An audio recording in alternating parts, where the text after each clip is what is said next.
একবার ফেল করেছিস আবার যা, দ্বিতীয়বার ফেল করেছিস আবার যা, তৃতীয়বার ফেল করেছিস আবার যা, চতুর্থবার ফেল করেছিস আবার যা। বাবা মায়ের জন্য আমাদেরকে খাটতে হবে, ঠিক আছে? বাবা মায়ের এই সবাইকে এটুকুই বলবো যে মাঠে দৌড়াও, জাস্ট নাক দিয়ে শ্বাস নেওয়ার চেষ্টা। তারপরেও কিছু এক্সারসাইজ আছে যেগুলো করলে আমাদের কিন্তু রানিংয়ের স্পিডটা আরও বাড়বে। তুমি যদি মেহনত না করো, স্বয়ং ভগবান তোমার পাশে বসে থাকলে তুমি পাস করতে পারবে না, আমি গ্যারান্টি দিয়ে লিখে দিতে পারি। রিয়ার পিছনে না ঘুরে স্বপ্নকে বাস্তবায়িত করো।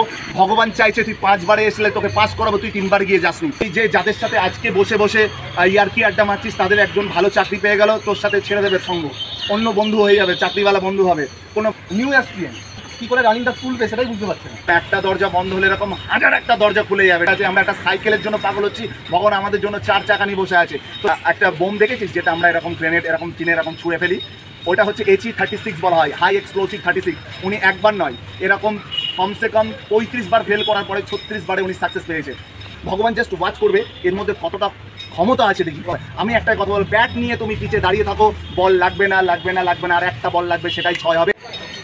নমস্কার বন্ধুরা, ওয়েলকাম টু ব্রাইট একাডেমি। আজকে দেখতেই পাচ্ছ দা বং ফৌজি অমিত দাকে পেয়ে গেছি আমরা। অনেকের মাঠের প্রচুর সমস্যা হয়, মাঠ পাস করতে পারি না, প্রচুর মেহনত করি কিন্তু হাল ছেড়ে দিই এবং বারবার ডিমোটিভেটেড হয়ে পড়ছি, অনেকদিন পরীক্ষা হচ্ছে না। আজকের আমাদের সামনে আছে ওয়েস্ট বেঙ্গলের ফৌজি ভাইদের জন্য সবথেকে বড় মোটিভেশনাল স্পিকার অমিত দা। ঠিক আছে, অমিত দা ছুটিতে এসেছিল, আজকের পেয়েছি সে। তো দাদা আজকের অনেক কিছুই বলবে, অনেক রকম কথা হবে। প্রথম শুরু করবো, প্রত্যেকে ডিমোটিভেটেড হয়ে পড়ছে, পরীক্ষা মানে একবার দুবার ট্রাই করতে করতে ছেড়ে দিচ্ছে, আর পাচ্ছে না, হাল ছেড়ে দিচ্ছে। এই বিষয়টা নিয়ে কী বলবে? প্রথমে নমস্কার সমস্ত ভাই ও বোনেদেরকে, যারা যারা আমাকে চেনো এবং জানো। আজকে আমি এসছি TCS-এ, যে SSC-GDর লাস্ট এক্সাম হচ্ছে। আমি কলকাতাতেই আছি ছুটিতে, তো এখানে এসে জাস্ট এত ভালোবাসা জাস্ট আমি ভাবতে পারছি না। হিউজ ছেলে মেয়ে তারা আমাকে চেনে এবং জানে, আমার ভিডিওস দেখে, মোটিভেশন। আমি এটাই বলবো সমস্ত স্টুডেন্টদেরকে যে কখনো গিভ আপ করো না, ঠিক আছে? তোমরা গিভ আপ করো না। রানিংটা তোমরা যেভাবে রানিং করছো, রানিং করার কিছু রানিংয়ে পাস করাটা এর কোনো মন্ত্র বা ওষুধ নেই। তোমাকে নিজে খাটতে হবে। মিনস হচ্ছে রানিং করার আগে তোমাকে বডিটাকে খুব সুন্দরভাবে ওয়ার্ম আপ করতে হবে, কিছু এক্সারসাইজ আছে সেগুলো করতে হবে। তারপরে মাঠে দৌড়াও, আস্তে আস্তে শ্বাস নিয়ে, জাস্ট নাক দিয়ে শ্বাস নেওয়ার চেষ্টা করো, আস্তে আস্তে দৌড়াও, বেশিক্ষণ করে দৌড়ে তারপরে এক্সারসাইজ যখন হয়ে যাবে, রানিং যখন হয়ে যাবে, তারপরেও কিছু এক্সারসাইজ আছে যেগুলো করলে আমাদের কিন্তু রানিংয়ের স্পিডটা আরও বাড়বে। তার কারণ হচ্ছে কিছু ছেলেরা আমাকে মেসেজ করে, স্যার এখানে ব্যথা হয়ে গেল, স্যার এখানে ব্যথা হয়ে যাচ্ছে, একটু প্রবলেম স্যার, উইকনেস কাজ করছে। তো এটা কেন হয়? আমাদের কিছু ভুল ত্রুটির জন্য এই কারণগুলো হয়, বাট এই ভুল ত্রুটিগুলো করা যাবে না। আমাদেরকে প্রপার ওয়েতে কাজ করতে হবে। এবং দ্বিতীয় কথা, অনেক ইউটিউবার আছে, অনেক কন্টেন্ট ক্রিয়েটার আছে যারা ছেলে মেয়েদেরকে ভুলভাল বিভ্রান্তি করাচ্ছে কিছু মাত্র ফলোয়ার্স কামানোর জন্য, কিছু ভিউজ নেওয়ার জন্য। এগুলো থেকে স্কিপ করতে। আবার বিভিন্ন একাডেমি হয়েছে ওয়েস্ট বেঙ্গলে, তারা আসলে একাডেমির জানে না। আমি একটা প্রশ্ন করতে চাই যে আজকের দিনে যে সমস্ত আগামী সময়ে বাবা কাকাদের সময় যারা ফোর্সে চাকরি করতো, তারা কোন একাডেমিতে ভর্তি হয়েছে? কোন একাডেমিতে ভর্তি হয়েছে না। মনে করো একটা একাডেমিতে 500টা ছেলে প্র্যাকটিস করছে এবং 500টা ছেলেই যখন SSC-GD আসছে, SSC-GDর ফর্ম ভরে দিচ্ছি, ফর্ম ভরার মধ্যে নর্মালি 40-42 জনের এমনি চাকরি হবে।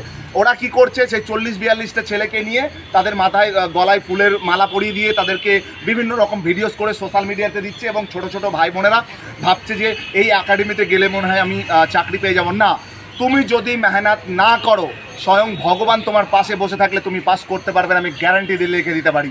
স্যার যত ভালোই হোক না কেন, স্টুডেন্টকে কম্প্রোমাইজ করতে হবে, তার সাথে মেহনত করতে হবে। তুমি ভাবছো দেশের সমস্ত স্যারের কাছে আমি পড়ছি বাট আমি নিজে কিছু করছি না, এটা কিন্তু কখনোই হবে না। এই জিনিসটা মাথায় রাখবে।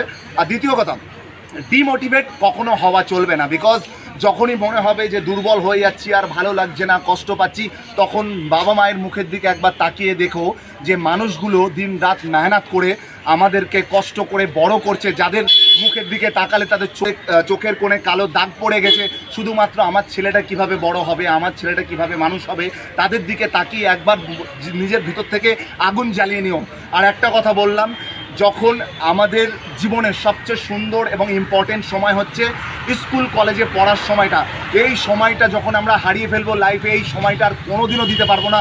স্কুল কলেজের পরে আমাদের কিন্তু কর্মজীবন, তারপরে ম্যারিড লাইফ, তারপরে বাচ্চা কাচ্চা, ফ্যামিলি, একটা বোঝা আমাদের মাথায় এসে চাপে, যার কারণে আমরা কিন্তু কাউকে 5 মিনিটও সময় দিতে পারবো না। তাই এই রিয়ার পিছনে না ঘুরে স্বপ্নকে বাস্তবায়িত করো, যে আমাদের যাতে এমন একটা কিছু করতে হবে যাতে রাস্তা দিয়ে আমাদের বাবা বা মা গেলে অন্য লোকেরা বলতে পারে অমুকের বাবা এটা, অমুকের ছেলে এটা।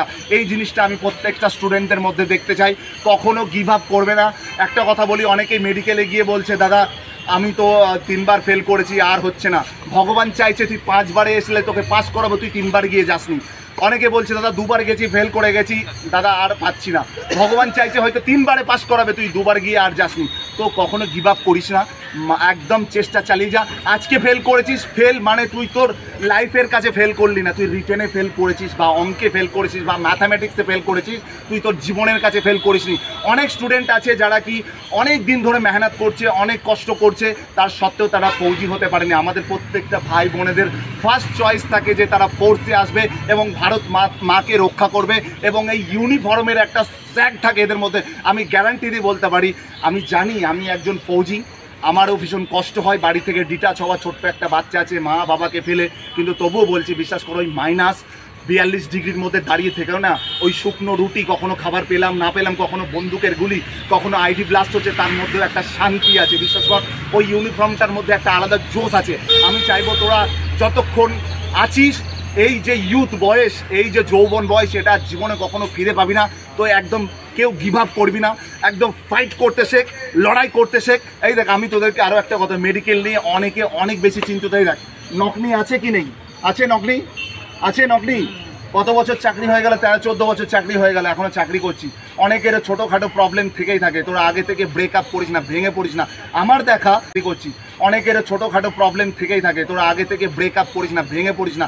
আমার দেখা অনেক ছেলে, 2টো ছেলে মেডিকেলে বিপি হাই হয়ে গেছে, ডাক্তার তাদেরকে বললো ওখানে তোরা এক কাজ কর, ক্যাম্পের বাইরে গিয়ে বিপির ট্যাবলেট খেয়ে বসে থাক, তোদেরকে লাস্টে আমি সবার হয়ে যাওয়ার পরে লাস্টে তোদেরকে মেডিকেল করবো। এরকমও দেখেছি তাদেরকে মেডিকেলে পাস করিয়ে তারা চাকরি করছে। তো আগে থেকে অনেক বেশি ভয় পাস না, অনেক বেশি টেনশানে আসিস না। আমি জানি একটু টেনশন হয়। আর সবচেয়ে একটা তোদেরকে বলে দিই, তোরা যারা যারা আছিস, যেদিনকে মেডিকেল হবে সেদিনকে 100 গ্রাম মিষ্টি দই নিয়ে যাস। যে মেডিকেলের কিছুক্ষণ আগে ওটা খেয়ে চুপচাপ বসে থাকি, তোর ভিতর থেকে কোনো টেনশনই কাজ করবে না। যাবি একদম নর্মাল, মনে হবে পাড়ায় ঘুরছিস, একদম নর্মালের মতন যাবি, একদম পাস করে আসবি। দই আমাদের শুভ জিনিস, তো দই শুভ হয়, তো আমরা দইয়ের ফোঁটা দিয়ে মাধ্যমিক পরীক্ষা দিতে যাই। তো কেউ করিস না। আমি প্রত্যেকটা স্টুডেন্টকে বলবো, এই ইউথ, এই যে জোশ, এটাকে নষ্ট করিস না। বাবা মায়ের কথা ভেবে, আমাদের ভাই বোনের কথা ভেবে, কারণ আজকের দিনে যদি আমরা একটা জায়গা না পাই, সারা জীবন কিন্তু আমাদেরকে লাঠি ঝাঁটা খেতে হবে। বিশ্বাস কর, এই যে যাদের সাথে আজকে বসে বসে ইয়ার্কি আড্ডা মারছিস, তাদের একজন ভালো চাকরি পেয়ে গেল, তোর সাথে ছেড়ে দেবে সঙ্গ, অন্য বন্ধু হয়ে যাবে, চাকরিওয়ালা বন্ধু হবে। কোনো ভালো ক্লাব থেকে ডাক পাবি না, কোনো নেমন্তন্ন বাড়ি থেকে ডাক পাবি না। আত্মীয় স্বজন, এমনকি বাড়ির বাবা মা, ওয়াইফ, বাচ্চা, তারাও একসময় বাজে কথা বলবে। তো লাইফে সাকসেস হওয়াটা খুব ইম্পর্টেন্ট। আমি এটাই বলতে চাইবো, আজকে যাদের হাত নেই, যাদের পা নেই, তারা কত দূর এভারেস্টে চড়ে যাচ্ছে। যারা চোখে দেখতে পায় না, ছবি এঁকে ফেলছে, যাদের পা নেই তারা কত কিছু করে ফেলছে। তাহলে আমাদেরকে তো ভগবান সুস্থ এবং স্বাভাবিক একটা বডি দিয়েছে, তো আমরা তো আসমান ছুঁতে পারি, তাই তো? আসমান ছুঁতে পারি কিনা? অনেকের মানে রানিং করতে গিয়ে সিন পেন তো হয়, সিন পেন হয়, ওয়েট কম আছে, কারোর চেস্ট ফুলছে না। এই বিষয়গুলো নিয়ে খুব বেশি টেনশন হয়ে থাকে যে আমি পারবো না, 1600 মিটারই দৌড়াতে পারছে না, 1600 মিটার দৌড়াতে গিয়ে অনেক ঝাঁপিয়ে যাচ্ছে। একদম যারা নিউ এক্সপিরিয়েন্স, কী করে রানিংটা তুলবে সেটাই বুঝতে পারছে না। কীভাবে রানিং শুরু করবো, যে প্রথম দিন 10 কিলোমিটার দৌড়ে দিল, তারপরের দিন আর মাঠে যেতে পারছে না। বুঝে গেছি, আমি এটাই বলতে শুরু করবে কী করে, শুরুটা কীভাবে হবে জানো? অনেকে আছে না, মাঠের মধ্যে একটা রেস চলে, ও 4 পাক মেরে দিলে আমি 6 পাক মারবো, এইরকম করার দরকার নেই। এই রেস করার দরকার নেই। রেস যেখানে দেখানোর সেখানে দেখানোই ভালো। আমরা কি করি, মাঠের মধ্যে অনেকে আবার মোবাইল নিয়ে না দৌড়াই, গান শুনতে শুনতে দৌড়াই। এটা করার দরকার নেই। মোবাইল আমাদের জীবনে দরকার, বাট মোবাইলটা সবসময় দরকার নয়। কিছুক্ষণের জন্য, অনেকে তো বাথরুমে বসে মোবাইল ইউজ করে। মোবাইল, সোশ্যাল মিডিয়া আর বাস্তব লাইফ টোটালি আলাদা। তো কখনো কখনো মোবাইলকে স্কিপ কর। এই সকালবেলায় যে একটা সুন্দর প্রকৃতি, একটা গাছপালা, একটা বাতাবরণ, আমার মনে হয় এগুলোকে একটু এনজয়মেন্ট করা অনেক দরকার আছে। তো যখন রানিং করতে যাবি, রানিং করার আগে আমার ইউটিউব চ্যানেল আছে the Bong Fauji, Instagram ID the Bong Fauji 140, ভিডিওগুলো জাস্ট দেখবি। আমি গ্যারান্টি দিচ্ছি যদি মোটিভেশন না পাস তখন বলবি দাদা ভুল কিছু আছে, ঠিক আছে? তো ভিডিওসগুলো দেখবি। প্রথমে কিছু এক্সারসাইজ আছে যে এক্সারসাইজগুলো আমাদেরকে করতে হবে, করার পরে আমরা রানিং করতে যাব। রানিং করার পরে কিছু এক্সারসাইজ আছে যেগুলো করে বডিটাকে মানে পুরো রিল্যাক্স করতে হবে। রিল্যাক্স করার পরে তোরা মাঠের বাইরে চলে আয়। তারপরে কিছু যেদিনকে তোদের মনে হবে যে আজকে সপ্তাহে প্রতিদিন দৌড়তে হবে এরকম নয়, একদিন রেস্ট দে পুরো। যদি পায়ে ব্যথা হয় পুরো সর্ষের তেল একটু ওর মধ্যে রসুন ফেলে গরম করে পুরো পায়েটাকে মাসাজ করে বডিটাকে এতটা পুরো ছাওয়াই রাখ, পা দুটো রোদে কিছুটা হিট করবে, দেখবি অটোমেটিক পায়ে স্ট্রেংথ আসবে, ন্যাচারালি ঠিক হয়ে যাবে, কোনো ডাক্তার কোনো ওষুধ খাবি না। যারা হয়তো অনেক ছেলে মেয়ে আছে যে চাকরি পরীক্ষা আছে তখনই দৌড়তে যাচ্ছে, এরকম নয়। সারা বছর প্র্যাকটিস করবি, এতে হেলথ ভালো থাকবে, শরীর ভালো থাকবে, ফিটনেস থাকবে, ঠিক আছে? কি খাবি দরকার নেই। অনেকে আছে এই প্রোটিন পাউডার, কে বলছে হাইট বেড়া খেলে নাকি হাইট বেড়ে যায়, এসব উল্টোপাল্টা জিনিস খেয়ে নিজেদের বডিটাকে নষ্ট করিস না ভাই। অনেকে আছে অনেক প্রমোশন করছে, আমাকে ওই ইনস্টাগ্রামে হাজারো প্রমোশন এসছে। আমি ছোট ছোট ভাই বোনেদের লাইফ নষ্ট করতে চাই না, আমার দরকার নেই টাকা। কারণ আমি একটা জিনিস বুঝি, টাকা তুমি যত কোটি টাকাই কামিয়ে নাও না কেন, টাকার সমস্যা তোমার সারা জীবন থেকে যাবে। আর তুমি যতই ঘুমিয়ে নাও না কেন, ঘুম কোনোদিন পূরণ হবে না। ওই জন্য কারোর লাইফ নিয়ে আমি নষ্ট করতে চাই না। আমি এইসব প্রমোশন 3 পাত্তি হানা বাগেরা 4 লাখ 5 লাখ টাকা আমাকে অফার করে, আমি করি না। কেন? তোদের জন্য করি না, কারণ আমার কাছে আমার ছোট ছোট ভাই বোনেরা আগে, আমার কাছে পয়সাটা নয়, ঠিক আছে? তো এটাই বলবো যে ভালো করে রান কর, প্র্যাকটিস কর, হ্যাঁ মাঠে যা। কোনো ব্যথা বেদনা হলে কোনো ওষুধ খাবি না। অনেকে আছে সারা বছর প্র্যাকটিস করে, তাদের জন্য ঠিক আছে। যারা পরীক্ষার সময় শুধুমাত্র প্র্যাকটিস করে তাদেরকে ব্যথা হবে। এই ব্যথাটা তোদেরকে দৌড়ে দৌড়ে কমপ্লিট হবে, ঠিক আছে? চেস্ট যাদের না বাড়ছে কিছু করার দরকার, 2টো ইট নিবি, 2টো ইট নিয়ে জাস্ট পুশ আপস মারবি, ডিপস মারবি, দেখবি চেস্ট ধাপ ধাপ এগোচ্ছে। অনেকে আছে শুধু পাগলের মতো দৌড়ে যাচ্ছে, শুধু দৌড়ালে হবে না, ওয়েটটাও দেখতে হবে না। ওয়েট বাড়ানোর জন্য কি ডায়েট মেনটেন? কিচ্ছু নয়, বাড়িতে ভাত খাবি, কাঁঠালি কলা জানিস তো, কাঁঠালি কলা খাবি, ছোলা, সবার বাড়িতে গ্রামের যারা ছেলে আছে ছোলা তো তাদের হয়, ছোলা, কিছু মুগ, আর দুটো একটা হয়তো তোদের আমাদের ওই কিশমিশ, 2টো বাদাম এর মধ্যে অ্যাড করে দিয়ে খা। বাড়ি ভাত খা, শাকসবজি খা, এমনি ধানাদার। গ্রামের ছেলেদের বলতে হয় ঘরের ধানের চালের ভাত খাবি আর জাস্ট আগুনের মতন দৌড়াবি, ঘোড়ার মতন দৌড়াবি, কোনো টেনশন নেই। ফাস্টফুড খাবে? হ্যাঁ, না না, ফাস্টফুড খাস না, কখনো কখনো খাবি, ঠিক আছে? বাস ফাস্টফুড এগুলো স্কিপ কর। বং ফৌজি অমিতদার একটা মোটিভেশন, সেটা বাণী হয়ে রয়ে গেছে ওয়েস্ট বেঙ্গলের মানে ফোর্সের ছেলেদের কাছে। বাণীটা একবার শুনতে চাইবো। একবার হবে না, দুবার হবে না, 3বার হবে না, তুই যাচ্ছিস না, 5বারের বার তোর ভাগ্য ছিল তুই যাস না। এটা যদি আমি এটাই বলতে চাই, যারা মেডিকেলে বা রিটেনে বা আজকে যেমন একটা ভাই ঢুকতেই পারেনি, তো এটাই বলছি যে কখনো হয়তো আমাদের লাইফে এরকম কিছু দরজা বন্ধ হবে, এরকম একটা দরজা বন্ধ হলে এরকম হাজার একটা দরজা খুলে যাবে, ঠিক আছে? আমরা হয়তো একটা টি-শার্ট নিয়ে মারপিট করছি, একটা টি-শার্টের জন্য ভগবান আমাদের জন্য কোট নিয়ে বসে আছে। আমরা একটা সাইকেলের জন্য পাগল হচ্ছি, ভগবান আমাদের জন্য 4 চাকা নিয়ে বসে আছে। তো যারা মেডিকেলে হয়তো একবার ফেল করেছিস, স্যার আমি আর পারবো না, আরে একটা কথা বলি, এই যে একটা বোম দেখেছিস যেটা আমরা এরকম গ্রেনেড এরকম টিনে এরকম ছুঁড়ে ফেলি, ওইটা হচ্ছে HE-36 বলা হয়, হাই এক্সপ্লোসিভ 36। উনি একবার নয়, এরকম কমসে কম 35 বার ফেল করার পরে 36 বারে উনি সাকসেস পেয়েছে। তো লেগে থাকতে হবে, লেগে থাকলে ডেফিনেটলি হবে। তোরা প্রথমেই স্কিপ করেছিস, একবার ফেল করেছিস আবার যা, দ্বিতীয়বার ফেল করেছিস আবার যা, তৃতীয়বার ফেল করেছিস আবার যা, চতুর্থবার ফেল করেছিস আবার যা। তুই ভগবান, আমরা যখন কোনো একটা ভালো কাজের জন্য বা একটা লাইফে কিছু করার জন্য পাগল হয় না, ভগবান বিভিন্নভাবে আমাদের লাইফে পরীক্ষা নেয়।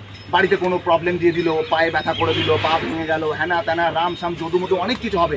ভগবান জাস্ট ওয়াচ করবে এর মধ্যে কতটা লাইফে পরীক্ষা নেয়।